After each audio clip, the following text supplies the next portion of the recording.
El síndrome de Guillain-Barré la llevó a una lucha contra su propio cuerpo, mientras que la violencia de género puso a prueba su valentía. Sin embargo, encontró la fuerza para reconstruir su vida e inspirar a otros. Hoy en El Nudo, de la parálisis a la recuperación. Bueno, Fabi, gracias por venir a charlar con nosotros. Arrancamos con cómo fue cuando empezaste a notar los primeros síntomas del síndrome de Guillain-Barré. Bueno, en realidad yo un lunes fui a cenar por la noche y comí una milanesa, la milanesa asesina. Y ya saliendo del restaurante y llegando a casa ya empecé a tener una descompostura, o sea, empecé a vomitar, me había caído muy mal. Estuve muy descompuesta el resto del lunes, martes y miércoles con síntomas de una gastroenteritis. Bueno, fui al médico, me dijeron que era una gastroenteritis. El miércoles empiezo a estar más aliviada. El jueves empiezo a sentir como un fuego en las piernas interno. O sea, yo a la noche me despertaba y me iba a bañar porque sentía un fuego. Vuelvo a ir al médico el Porque jueves. ya no tenía nada que ver con una descompostura eso. No, ya los síntomas de la descompostura habían pasado y me dicen, bueno, a lo mejor sí es un virus, ¿viste el famoso un virus? O a lo mejor también es algo posterior a la gastroenteritis.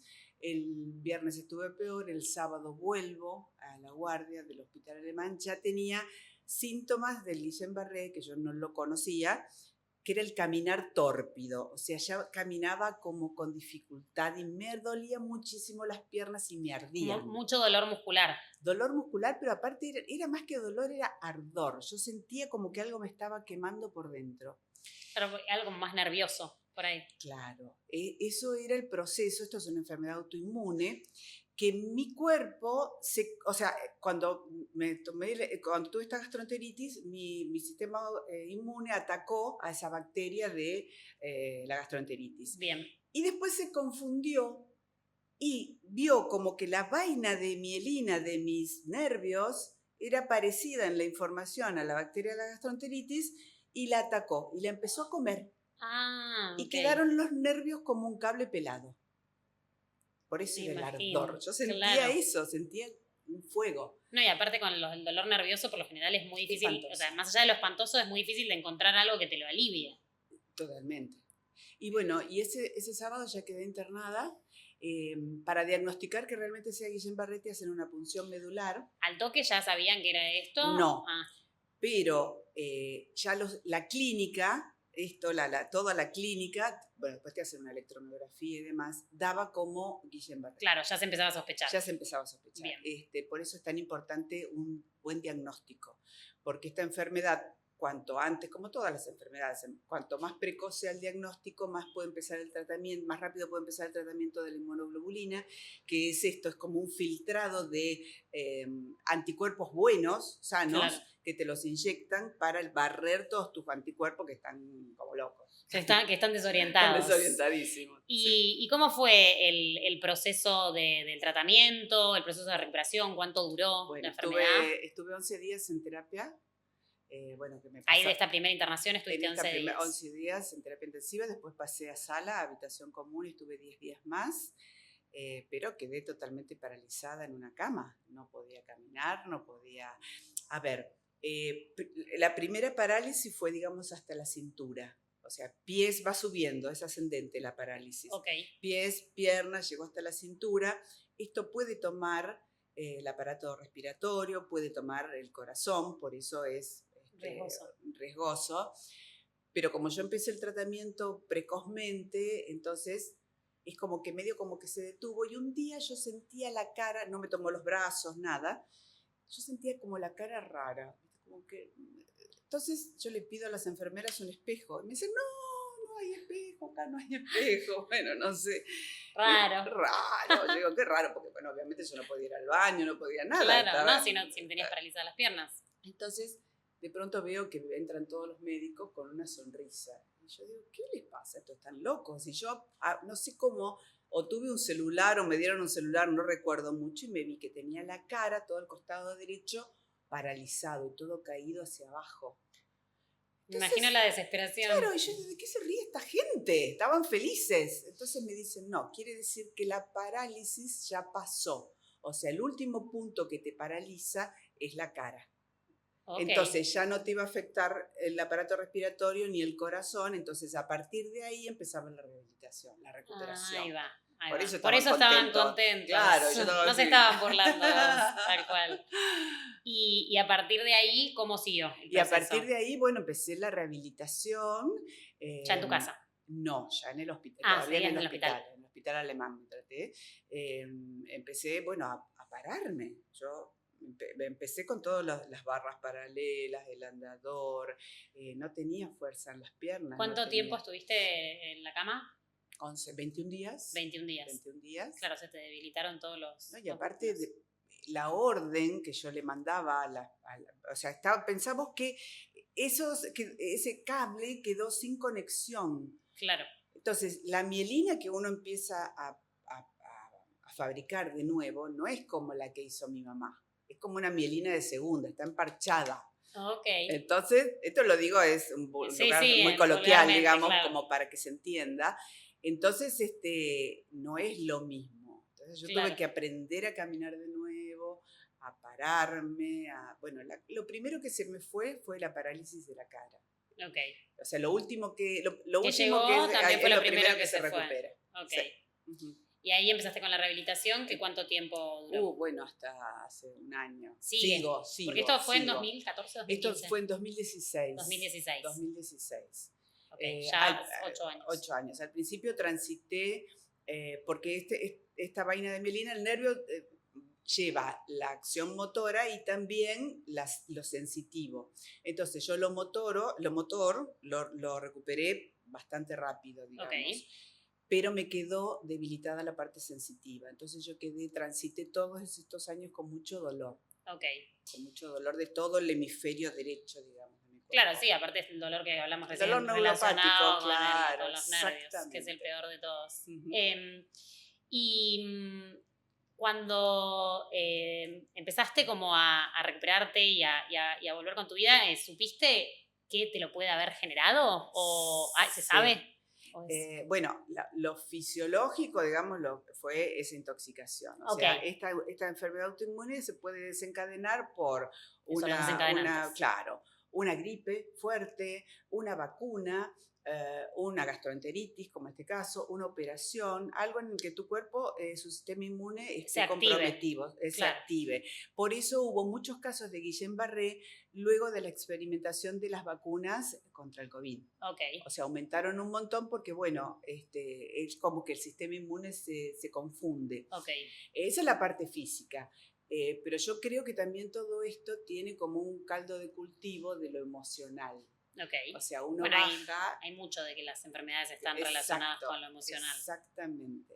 Y bueno, y sí, después con el tiempo, porque uno empieza a bucear, ¿viste? ¿De dónde viene? Con el diario del lunes. Con el diario del lunes, ¿por qué esto? ¿Para qué esto? ¿Cómo vino? ¿Cuál fue el comienzo?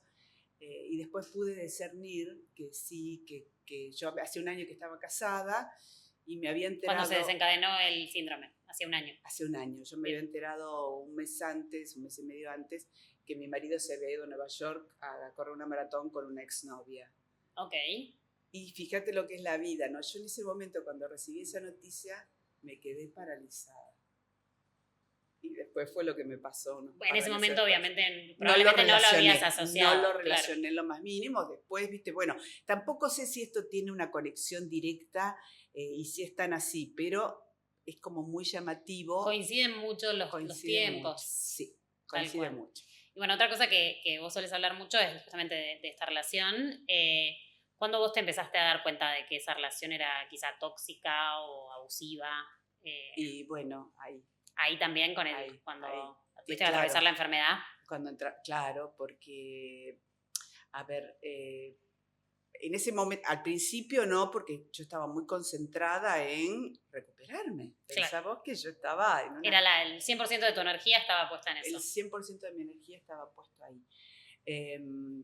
Y después, yo estuve, todo un año muy difícil de recuperación. Y después, viste, es difícil porque uno no quiere darse cuenta.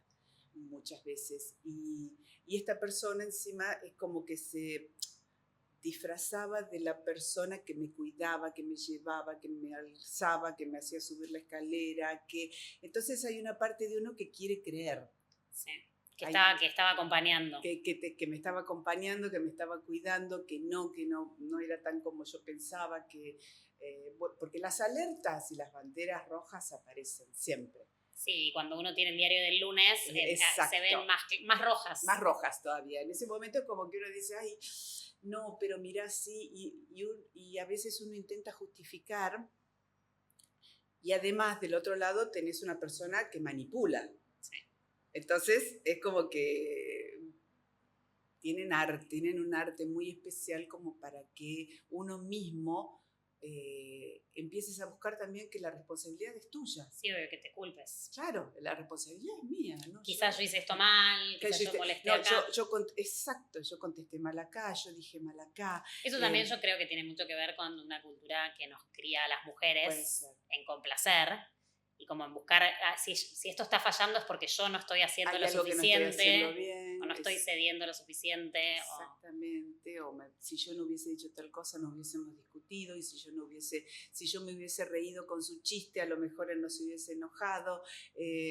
Una locura. Pero nos enseñan eso. Claro, pero uno después, o sea, yo creo que lo importante es tenerlo consciente. Hacerlo consciente. Hablar de eso también. Hablar de eso, porque hay mucha mujer que le pasa lo mismo. Hay muchas chicas, bueno, las chicas ahora tienen otra cabeza, pero a lo mejor en nuestra generación era como muy común eso. Es muy común aceptar todo, soportar todo, digamos. Esa era como la regla. Claro, sobreadaptarnos. ¿Y vos lo hablabas con tus amigas o cómo manejabas esa con situación? Con algunas amigas sí, con otras no. ¿Qué pasó? Este fue mi segundo matrimonio. Yo estuve antes casada 23 años. Y este segundo matrimonio me llegó en la edad adulta. Entonces, a los 49 años, teóricamente, cuando vos te volvés a casar, cuando vivís una historia de amor y la otra persona tiene 50 y pico también, es como que pareciera ser como que es una elección de adultos, que ya no es que te agarraba a la adolescencia o a los 20, a los 30. Entonces, es como que no es fácil sostener que a lo mejor te equivocaste. Claro. Entonces, uno, viste, hay cosas que aparte forman parte como de la intimidad de uno. Y no, es dificilísimo. Es dificilísimo hablar. Yo creo que también por eso a veces se genera más facilidad de que se generen este tipo de situaciones, porque es algo que uno no habla, que le da vergüenza. Si vos no tienes vergüenza y lo hablases, quizá más rápido dirías, che, eso que acabo de decir es raro. Esto hace ruidito. Pero bueno, sí, con algunas amigas lo tenían presente. Mi hermana, que era mi familia, bueno, también. Mis hijas afines, también. ¿Y qué te decían? Porque también uno cuando está en el lugar que te acompaña se limita a decir un poco desde el lugar que el otro le da, ¿no? Como hasta donde vos contaste, eso es lo que... Claro. Bueno, fíjate, pero también tiene... Porque esta persona también tenía un lado muy luminoso, muy amoroso. Cuando estaba bien, era un sol. Si de pronto estuviera sentado acá, vos decís, pero qué tipo maravilloso, qué educado, qué encantador, qué agradable. Siempre te va a estar corriendo la silla, te va a alcanzar el vaso de agua, te va a abrir la puerta del auto, muy de agasajarte. Cuando estaba en el lado A, cuando estaba en el lado B, y bueno. ¿Y era mucho ese tiempo en que él estaba en el lado B? En porcentaje, no sé si en porcentaje sería la palabra, pero... El lado A era 10 días. 11 días. Del mes. Te pasaban 10 días, qué sé yo. Al día 11 ya vos decías, hay mucha tranquilidad. Día 12, track. Escándalo. Por cualquier cosa. Sí, no había un desencadenante, era lo que sea. Lo que sea. Creo que son personalidades que se relacionan desde el conflicto. Desde el tal vez no poder disfrutar de estar bien. También son personalidades muy inseguras que necesitan como esa reafirmación de su poderío desde el grito, desde el maltrato, desde la sumisión, desde la manipulación, desde de tratar de destruir tu autoestima. Y aparte uno cuando sufre ese tipo de destrato, un poco te termina convenciendo. Te lo terminás creyendo. Te lo crees. Te lo crees. Yo creo que por más saludable y fuerte mentalmente que uno esté, te lo crees. porque aparte es una persona que vos estás eligiendo. Totalmente. Entonces, vos decís, ¿por qué yo lo elijo? Claro, entonces... Si yo lo elijo, él tiene la verdad sobre esto que está diciendo. Sí. O sea, uno se da cuenta que no tiene la verdad cuando lo deja de elegir, digamos. Claro, eso no es fácil salir de esta zona de oscuridad, porque es como que te atrapa y a la vez cuando viene la parte buena y el lado lindo, es tan gratificante que vos decís, bueno, por estos 5 minutos de felicidad me banco, no importa todo esto malo que pasé porque ahora lo estoy pasando tan bien. No, y en los momentos en los que estás bien te olvidas bastante rápido de los malos momentos. Sí. Como que la mente por lo general como que trata de protegernos sí. Y uno se agarra de lo bueno, digamos. Sí, exactamente. ¿Y qué fue lo que te llevó a tomar la decisión de denunciar y bueno, de finalizar esta relación también? Nosotros, buscar ayuda. En todo este tiempo, nosotros, vivíamos, nuestro domicilio conyugal era en su casa de Martínez, una casa que él tenía de antes. En estas peleas, en estas discusiones, durante este tiempo él me echó 4 veces. Te vas de mi casa, te vas... Bueno, entonces... en esos momentos era su casa, no era la casa conyugal. Nunca fue mi casa, siempre fue su casa. Él siempre te hizo notar invitada. eso. Sí, pensaba que yo no tenía mesita de luz, no tenía placard. Él me había habilitado 2 estantes y 2 cajones de su placard. Entonces yo iba y venía con la bolsita. Pero esto estando casados, ¿no? Estamos hablando de una relación casual. Casados civil, casados iglesia, casados, recasados. Vuelvo a decir, también yo permití. Se vuelve a ver la red flag. Sí, obvio, uno permite, pero tampoco te culpas. No, pero yo asumo mi responsabilidad, a eso me refiero. ¿Viste? Que yo asumo que yo acepté todo eso. No es que me tomó por sorpresa. O sea, yo fui entrando y yo acepté todo eso. Entonces, luego de la 4ª vez que él me echa, yo le dije, si vos me volvés a echar, no vuelvo nunca más. Porque después venía el proceso de la flor, el bombón, la cosa, la reconquista, bueno. El periodo luminoso. El periodo luminoso en el que lo tomamos con pinzas. Le salía muy bien, le salía muy bien la luz. Entonces, le dije, si me volvés a echar, no vuelvo más. Sucedió al tiempo, tuvimos una discusión en la que yo le planteé, porque yo empecé a bucear esto, entonces yo le planteaba esto de que a lo mejor aquella enfermedad había sido porque yo no pude procesar o no pude aquel episodio de la infidelidad. Entonces él me contestó una cosa horrible, que me dijo que no, que yo me había enfermado porque yo tenía una genética de mierda y porque tenía la mente podrida. Y que otra vez te vas de mi casa, entonces yo me fui y ya no volví. Okay. Entonces nos separamos, él empezó también con la reconquista. ¿Esto en qué año fue? Esto fue hace 2 años y medio ya, okay. En el 22. Y bueno, y entonces, nada, nos separamos, decidimos después divorciarnos. Nosotros teníamos hecho un acuerdo de separación de bienes, okay. Por lo cual el divorcio era muy simple. Él quería que nos divorciemos y, o sea, yo le digo, pero por mí, inicialo vos, hacé todos los papeles vos, yo ni siquiera tuve más contacto con él, todo fue por WhatsApp. Okay. Entonces él me decía que él quería firmar un mutuo acuerdo para que yo no pueda reclamarle lo que se llama una compensación económica, a pesar de haber tenido, que yo existía un artículo 400, yo digo, haz lo que quieras, le digo.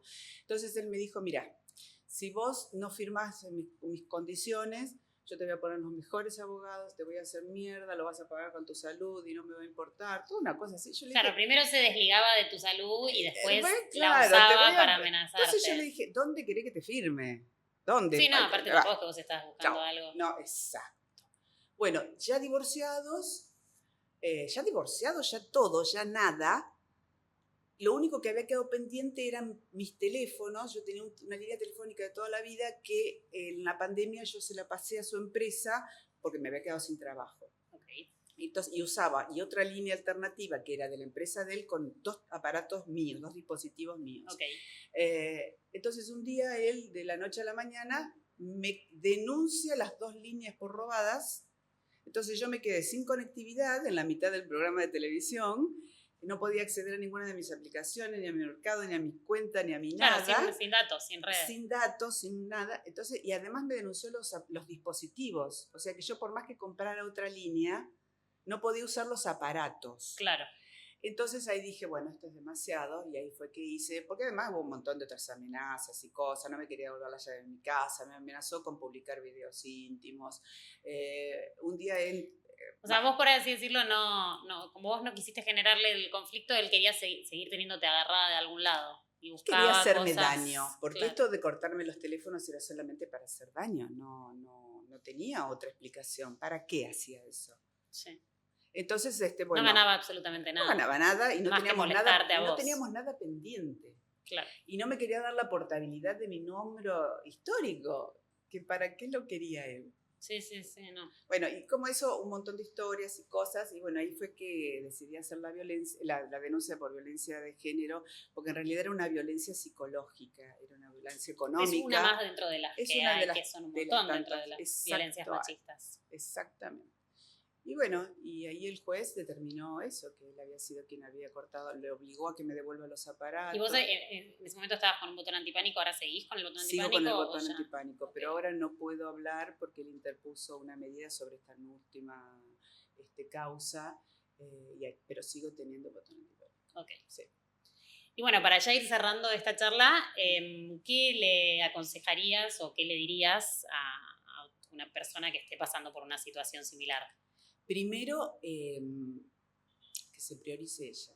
Arranquemos por ahí. Que esté atenta y perceptiva a estas red flags, a estas advertencias, a estas alertas rojas que todos tenemos, pero que a veces elegimos no creer, no ver. Y después que denuncien. Hay un gran armado de herramientas para que una mujer o un hombre, a veces hay también violencia de género al revés, se sienta protegido y amparado. No es fácil la denuncia, no es algo fácil, pero creo que es la protección más importante que podemos tener. Y pedir el contacto cero, fundamental. Yo al pedir contacto cero tuve esto de no puede que excede la voluntad propia, sino pedirlo ya cuando interviene la justicia. Cuando interviene la justicia. Pero denunciar yo creo que es una muy buena, es lo mejor que podemos hacer. Es lo mejor. Porque además, primero nos estamos preservando y segundo, ya no es algo que a mí me parece o que yo creí. A lo vivido. Claro, no es fácil, hay que presentar pruebas, todo, pero si uno va con la verdad, te puedo garantizar que la justicia te acompaña. Bueno, muchísimas gracias por esta charla. Gracias a ustedes, un placer.